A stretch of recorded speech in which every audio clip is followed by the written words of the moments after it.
को नमन करते हैं और जिस संकट की घड़ी में हम लोग बाबा साहब डॉक्टर अम्बेडकर के इस पूर्ण धरती पे जिस हाल में हम लोग बैठेंगे पूरे प्रांगण तो बाबा साहब डॉक्टर अम्बेडकर की स्मृति में बाबा साहब के द्वारा जो अम्बेडकर भवन बनाया गया है वहां हम सब आए हैं। इस धरती पर आप सबका डॉक्टर अम्बेडकर राष्ट्रीय एकता मंच के साथियों का और विभिन्न संगठनों से आए हुए अतिथियों का हम मंच पे उनका हार्दिक अभिनंदन वंदन और स्वागत करते हैं। आज 3 अक्टूबर एक ऐतिहासिक क्षण है जब देश के 26 प्रदेशों के लोग जो कोरोना काल की महामारी से निपटते हुए और सामाजिक आंदोलन को आगे बढ़ाते हुए बड़ी कठिनाइयों का सामना करते हुए आज इस प्रांगण में इस हाल में उपस्थित है, वो सभी जुझारू साथी पूरे देश और प्रदेश के पदाधिकारीगण सारे लोग बधाई के पात्र हैं। जिस कड़ी में पूरा देश इस महामारी से जूझ रहा था और डॉक्टर अम्बेडकर राष्ट्रीय एकता मंच पूरे देश में अपने तमाम बेरोजगार और गरीब के कगार पे पहुंचने वाले साथियों का सहयोग कर रहा था। हमारे तमाम कर्मचारी अधिकारी जो सहयोग में लगे थे, गेट के तमाम साथी बड़ी तन्मयता से लगे हुए हैं और उन सभी साथियों का सहयोग करते रहे। पूरे 2 साल तक हम अपने साथियों से रूबरू नहीं हो पाए थे। वर्चुअल मीटिंग में हम लोगों ने निर्णय लिया अपने साथियों से कि हम क्यों न राष्ट्रीय कार्यकारिणी के माध्यम से हर प्रदेश के 2-2 साथियों को 3-3 साथियों को बुलाएं और उनके संघर्षों को जो हम लोगों ने इस 2 साल के पीरियड में किया है उनको सुना जाए। अभी हमारे राष्ट्रीय महासचिव भाई एसपी सिंह ने 2 साल का जिक्र करने की बात कही है तो हम आपसे सुनना चाहेंगे और आपसे हम साझा करना चाहेंगे कि हम इस विषम परिस्थिति में अपने को अपने समाज को कैसे बचा पाएंगे, संविधान को कैसे बचा पाएंगे, इस पे चर्चा करनी है। आगे की जो संगठनात्मक ढांचा है इसको कैसे मजबूत करके हम अपनी जिम्मेदारी और अपनी भागीदारी सुनिश्चित कर पाएंगे, वो जिम्मेदारी हमारे पूरे देश के जो प्रदेशों के जो अधिकारी हैं उनके कंधे पे है। इसलिए मैं समझ रहा कि चाहे वो तेलंगाना के साथी हों, कर्नल किशन जी, चाहे कर्नाटक के साथी हो, चाहे आंध्रा के साथी हो, चाहे पश्चिम बंगाल के साथी हो, चाहे राजस्थान के साथी हो, चाहे मध्य प्रदेश के साथी हो, चाहे गुजरात के साथी हो, चाहे उत्तर प्रदेश के साथी हो, चाहे मध्य प्रदेश के साथी हो, चाहे उत्तराखंड के साथी हो, हमारे सम्मानित चाहे हिमाचल के साथी हो, असम के साथी हो, मंच पर थे वो मंच पर आ जाए, उस पर करके बड़ा लेकर हमारे साथी सब अपनी जगह पहुंच जाइए और उन 2 सालों के एक एक करके बारी से जो उनका दायित्व था जो समाज के प्रति वो कैसे निर्वहन करके आए हैं सर वापस और समाज को क्या संदेशा देना चाहते हैं और किस तरह से सामाजिक दायित्वों को निर्वहन करेंगे, संगठन को कैसे मजबूत करेंगे, क्योंकि मंच का आदेश था कि हम कुछ बोले, तो मुझे तो सिर्फ इतना कहना है, ये जो आपका डॉक्टर अंबेडकर राष्ट्रीय एकता मंच है, जिसका स्लोगन है कि समस्त बुद्ध अंबेडकरवादी अपना विचार और मत साझा करें। हम बहुत ही आशान्वित हैं अपने साथियों से कि जो पूरे देश और प्रदेश में हजारों और लाखों के बीच में संगठन चल रहे हैं, चल रहा है सर, आपको मिल जाएगी, सारी वीडियो मिल जाएंगे आपको। कैसे हम उनसे तालमेल बैठा के और समाज के हित में अपना मत साझा करेंगे। इसलिए हम चाहते हैं सुभाष सर कि डॉक्टर अंबेडकर के सपनों का भारत हम कैसे बना पाएंगे और बाबा साहब डॉक्टर अंबेडकर के दिए हुए संविधान को कैसे बचा पाएंगे। इस पे आज ये पूरा देश हमारे सामने बैठा हुआ है और देश के एक एक जिम्मेदार साथी यहाँ आए हुए हैं। कोई साथी हमसे पूछ रहे थे कि उस सम्मेलन में कहाँ सम्मेलन हो रहा है। मैंने कहा साथियों, सम्मेलन तो बहुत बड़ा होता है, लेकिन उससे बड़ा भी कार्यक्रम है। आज बाबा साहब डॉक्टर अंबेडकर के धरी हुई नींव के ऊपर जो हाथ बना हुआ, उसमें पूरे देश के कर्मठ साथी 25-26 स्टेट के लोग यहाँ बैठे हैं, 2-2 करके, 3-3 करके, 4-4 करके, कोई साथी अकेले भी आए और वो इतने कर्मठ साथी हैं कि पूरे प्रदेश का नेतृत्व करते हैं। आज हम उन सभी साथियों का आभार व्यक्त करते हैं कि हम सब मिलकर बाबा साहब के सपनों का भारत बनाने के लिए बुद्ध और अंबेडकर के विचारधाराओं को साथ लेके चलने वाले लोगों को कैसे आत्मसात करेंगे। हम चाहते हैं कि सम्राट अशोक जैसे महान अपने स्थान से खड़े हो जाए, हमारे जो लोक कल्याणकारी विचारधाराओं से पूरे देश में काम किए हैं,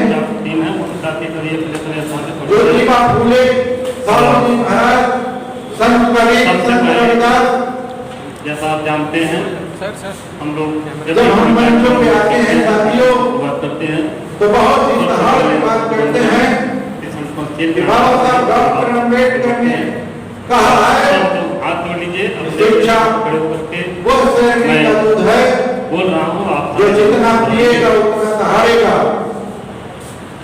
नमो प्रश्न उठता है भगवतु कि वो शरीर का दूध कहाँ मिलेगा। तो हमें लौट के जाना होता है अपने संत महापुरुषों के विचारधारा।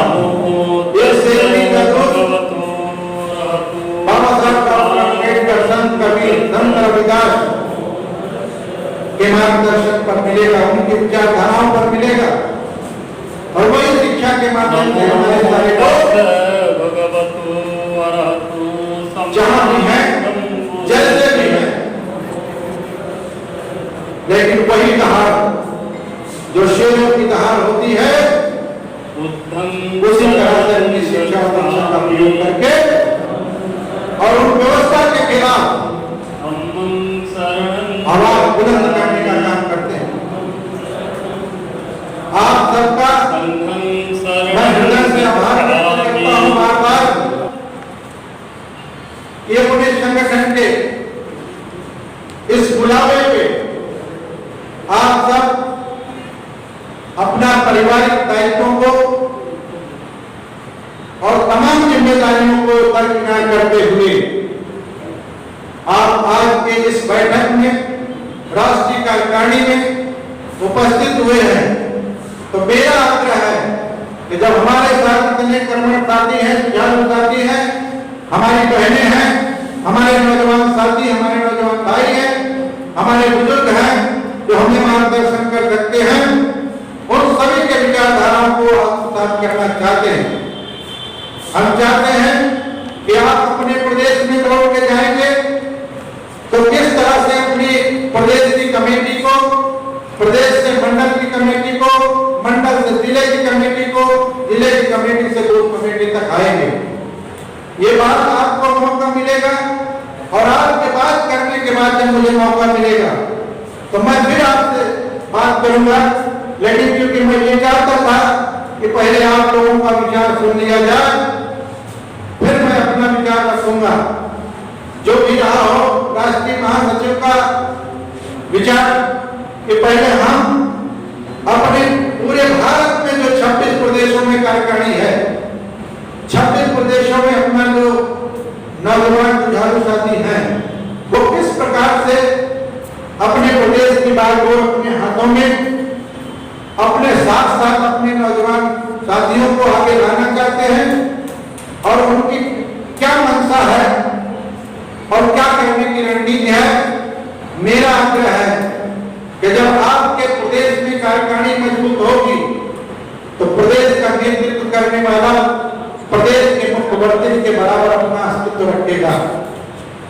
मंडल का पदाधिकारी मंडल के जो कमिश्नर होते हैं उसके बराबर रखेगा और जिले में जो जिला अध्यक्ष होगा वो जिला अधिकारी के बराबर अपना अस्तित्व रखेगा।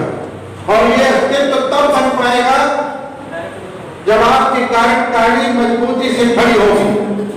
हमारे बीच में गोरखपुर के साथी हैं। एक कार्यक्रम में मैं गया गोरखपुर में तो 22 किलोमीटर तक 1000 आदमी हमारे साथ चल रहा था और चौरी चौरा जब पहुंचे हैं वहां 5000 आदमी मौजूद था। अगर कार्यकारिणी मजबूत नहीं होती तो उत्तर प्रदेश के मुख्यमंत्री का क्षेत्र गोरखपुर है, पूर्वांचल है,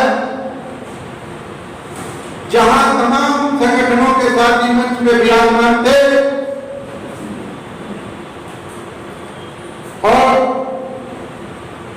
तमाम संत महापुरुषों के विचारधाराओं के जानने मानने वाले लोग वहां थे। तो जाति समीकरण पे लोग बात करने वाले डॉक्टर अंबेडकर राष्ट्रीय एकता मंच को एक जाति सम्मेलन के रूप में देखने आए थे, लेकिन उसे एक जाति का समीकरण न मिलने से बहुत दुखी हुई। मेरा भी मौका आया तो मैंने उसमें बताया कि ये जातीय समीकरण नहीं है। कोई जाति होती है, चाहे वो पासी हो, चाहे चमार हो, चाहे धोबी हो, चाहे धानुक हो, चाहे अहिर हो, चाहे गडेरिया हो, चाहे कोरी हो, चाहे काची हो।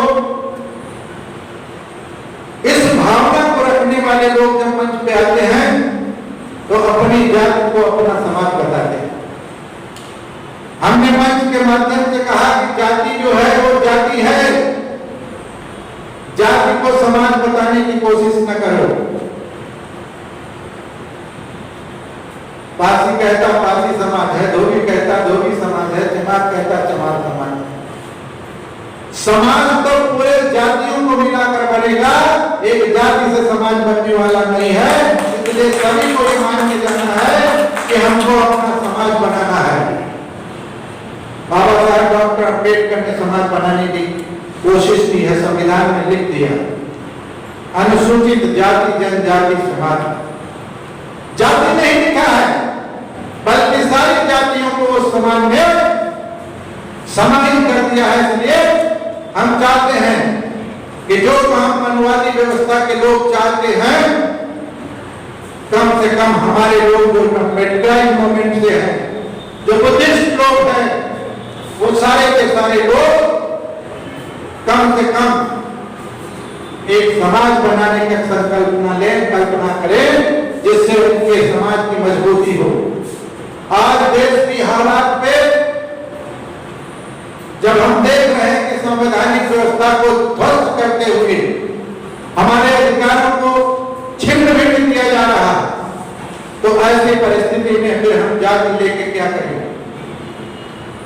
इसलिए जब हम एक मंच पे आएंगे, हमारा पूरे देश के साथियों से आह्वान है कि जिन संगठनों से आपका संबंध है, जिन संगठनों के साथियों से आपका संबंध है, उनको सहर्ष स्वीकार करते हुए उनको मंच पे आमंत्रित करिए, उनको भी बोलने का अवसर दीजिए, 1 मिनट 2 मिनट, क्योंकि आपस में जब हम मंच साझा करते हैं तो हमारे विचार और उनके विचार मिलते हैं तो एक बड़ी ताकत बन के आती है।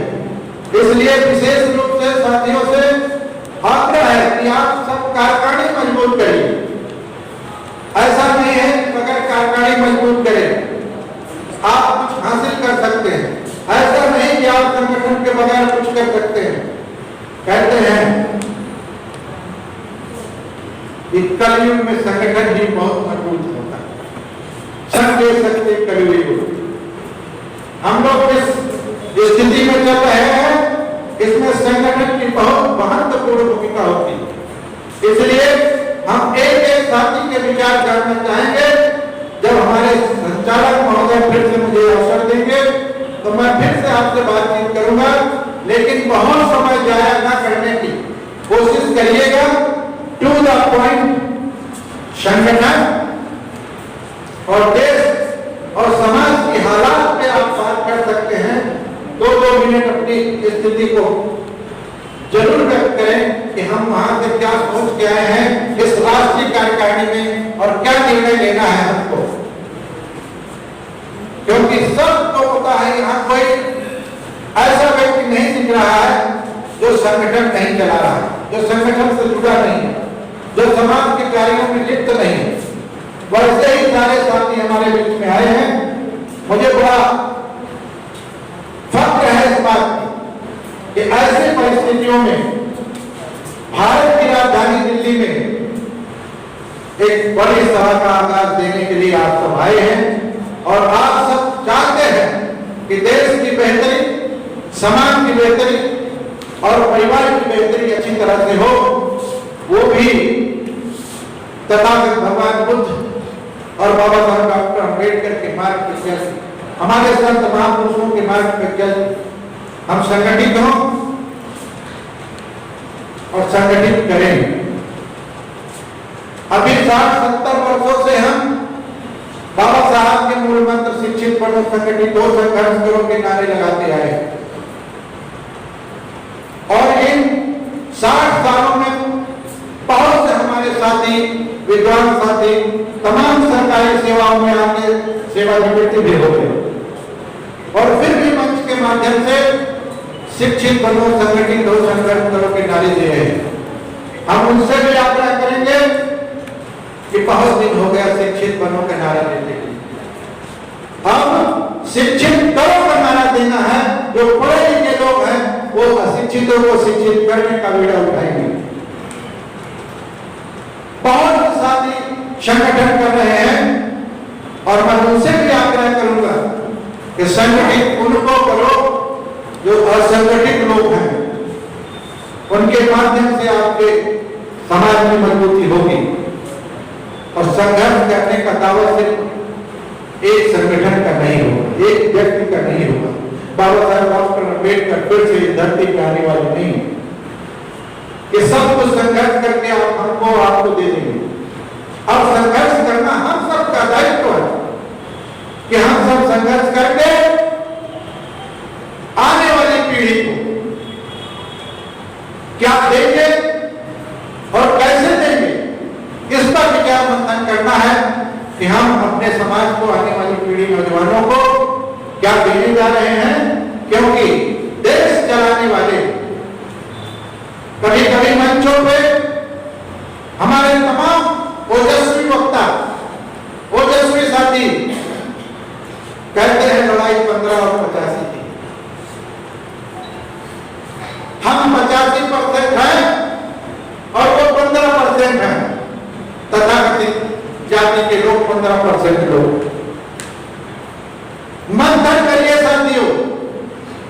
कि 15% हम हैं या 15% वो हैं। संगठनात्मक ढांचा पर हम एक बात कह के अपनी बात विराम करेंगे कि जिनकी गणित बहुत अच्छी है वो 1585 की भाषा को सुन लिए हैं, समझ लिए हैं और समाज को बताना चाहते हैं। तो 15/3 संख्या निकाल कर देख लेना, 15/3 और 85/1,00,000 भाग करके देखो तो बड़े कौन है। अगर भाग नहीं दे सकते हैं, नहीं समझ पाते हैं तो एक अंदाजा लगा लीजिए कि 0.000 एक पे कहीं हमारी संख्या है जो 85% बात करते हैं और 15% के लोग सत्ता में विराजमान हो गए हैं। इसका मतलब उनकी गणित ठीक है, हमारी गणित बटी हुई है। इस गणित को सुधारने के लिए आप सबको काम करना है। 85% वाले सत्ता के बाहर और 15% वाले सत्ता के अंदर हैं। इसलिए वो सत्ता में जाने के लिए आप पहले 85 की गणित जान लीजिए और तोड़-फोड़ की परिभाषा उनकी नेतृत्व जो है जब चुनाव आता है तो बड़ा स्पष्ट हो जाता है कि 85% के लोग हिंदू बनने में कोई बताही नहीं करते और उनको मुस्लिम और हिंदू का तालमेल बैठा देते हैं और हमारे लोग हिंदू बन जाते हैं और सामने मुसलमान को रख के चुनाव जीत लेते हैं वो 15% के लोग। और जब हम चुनाव हार जाते हैं तब हम 85% की भाषा फिर बोलने लगते हैं। इस पर गौर करने की जरूरत है। इसलिए 85% नहीं, जितने परसेंट आप जोड़ पाएंगे वही आपका परसेंट बढ़ेगा, क्योंकि रात दिन काम वो करते हैं। हम सिर्फ 14 अप्रैल को आते हैं, 6 दिसंबर को आते हैं और उसके बाद जयकारा करके खत्म कर देते हैं। आपको घर घर जाना होगा, गली कूचे में जाना होगा, मंडल काशीनाथ की थ्योरी को समझना होगा, बाबा साहब की थ्योरी को समझना होगा और बुद्ध की थ्योरी को समझना होगा। अगर हम नहीं समझ पाए हैं तो हम फिर ऐसे ही 85% के लोग बटे रहेंगे और 15% के लोग सत्ता में रहेंगे और बाबा साहब के संविधान जिससे हमको अधिकार मिला है वो ध्वस्त हो जाएगा और हम अपने अधिकार से वंचित हो जाएंगे। बड़ी गंभीर स्थिति है। मैं पहले ही माइक पकड़ते हुए आप सबसे अनुरोध किया कि हम लोग बड़ी गंभीर परिस्थिति में हैं। इस स्थिति में है कि हमारी आवाज बुलंद नहीं हो सकती है तो कौन बुलंद करेगा। अब काम करके हम लोगों को बुलंदी लाना है, संगठन को मजबूत करके बुलंदी लाना है, भाईचारा बढ़ा के बुलंदी लाना है, आपस में बेटी बेटी का संबंध करके बुलंदी लाना है। तब जाके समाज की कड़ी से कड़ी मिलकर एक बड़ा समाज बनाने का हम लोग काम करेंगे। इसलिए आप सबका हार्दिक अभिनंदन करते हुए, वंदन करते हुए आप सबको हम मंच के माध्यम से आमंत्रित करते हैं कि आप सब आएंगे और इन्हीं सब संगठन के माध्यम से संगठन को मजबूत करने की बात करेंगे और अपना योगदान देने का वादा करेंगे। मुझे आशा है, विश्वास है कि आप सब आएंगे और संगठन को मजबूत करते हुए समाज को मजबूत करने का काम करेंगे। धन्यवाद। जय भीम। नमो बुद्धाय।